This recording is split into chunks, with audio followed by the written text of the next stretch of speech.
ya dibakar aja satu persatu gitu. Bongkar plung tempat sampah leb leb leb leb gitu. Anda merendahkan firman-firman Allah, merendahkan kalimat. Jadi seperti itu ya. Nah.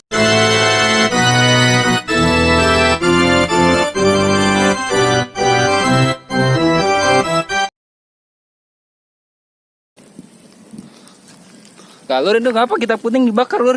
Iya. Jadi daripada kitab-kitab yang tersisa ini diinjak-injak atau kebuang, terkena najis, lebih baik kita bakar. Cuman ada caranya, nggak sembarang membakar. Kalau seandainya kita bakar ini semua, belum tentu ini kitabnya kebakar semua. Tetapi dengan cara selembar-selembar seperti halnya kita membakar Al-Quran yang tidak lengkap. Begitu juga kan kitab, apabila kitab tidak lengkap, maka akan kita bakar juga supaya tidak terkena najis, tidak terinjak-injak. Nah, ini salah satu cara kita muadab ya, supaya kita beradab kepada musonifnya, pada pengarangnya gitu. Jadi niat saya bukan berarti untuk membakar kitab atau tidak memanfaatkan kitab yang lebih lebih berfaedah, tidak ya.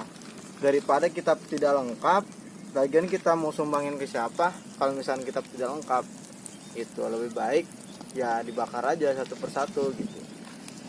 Itu makanya saya bakar satu persatu supaya merata. Pak Ustadz, seandainya kalau punya Quran yang sudah jelek dan sobek-sobek, sebaiknya diapakan? Dibakar. Ambil bensin, siram, bakar. Kalau disimpan, bagus juga. Ada lemari khusus, simpan.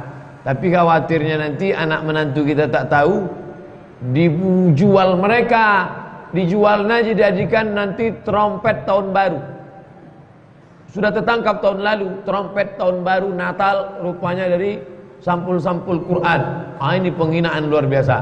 Nanti kalau mau nikah anaknya, jangan buat surat undangan pakai Bismillahirrahmanirrahim. Wa min ayatihi an khalaqalakum min anfusikum azwaj. Jangan lebih. Terjemahan boleh dengan nama Allah, jangan. Surat undangan diserak-serak, jangan dipijak-pijak. Penghinaan pada agama Allah Subhanahu wa taala. Dibakar boleh.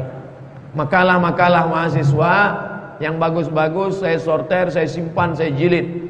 Yang tak berkualitas, banyak salah, tapi ada ayat-ayat Quran di dalam, saya bakar. Satu karton besar.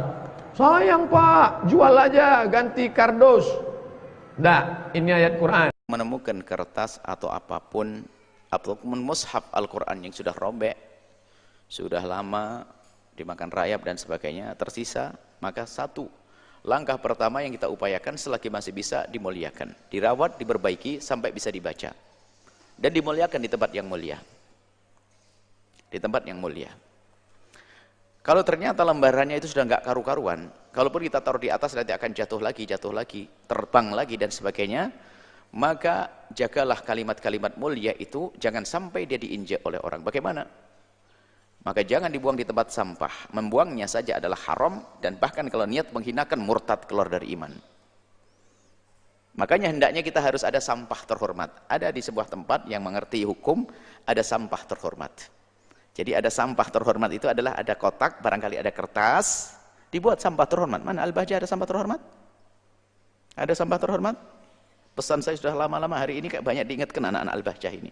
Omongan di majelis ini diterapkan ya. Ada sampah terhormat, ada. Nah, harus ada dong sampah terhormat. Amalkan ilmu semuanya. Jangan sampai karpet begini lagi nanti ya.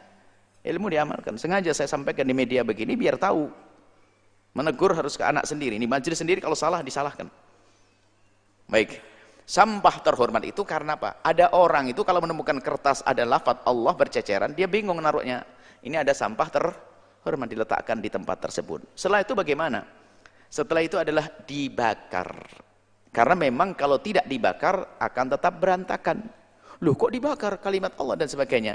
Ada contoh dari Sayyidina Uthman bin Affan, waktu itu di saat mushaf itu akan disamakan, maka tulisan-tulisan mushaf yang tidak diresmikan oleh khalifah, maka enggak boleh dikumpulkan semuanya dan dibakar. Kenapa? Khawatir nanti berceceran mushaf yang berbeda-beda.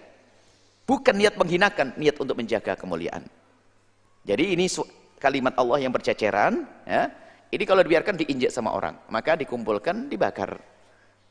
Dan bakarnya pun adalah bukan niat menghinakan, bukan dituang di tempat sampah. Ada cara membakar yang terhormat, caranya, duduknya dan sebagainya. Kita mau bongkar plung tempat sampah leb gitu. Anda merendahkan firman-firman Allah, merendahkan kalimat Allah. Jadi seperti itu ya. Nah, selagi masih bisa dijaga, dijaga. Selagi tidak bisa dijaga, maka bisa dimusnahkan dengan cara dibakar. Kalau digunting-gunting sampai hancur, takut ada satu huruf qafnya keinjak, sama. Qafnya huruf Al-Quran, sama, itu adalah Al-Quran. Seperti itu ya. Wallahu a'lam bishawab.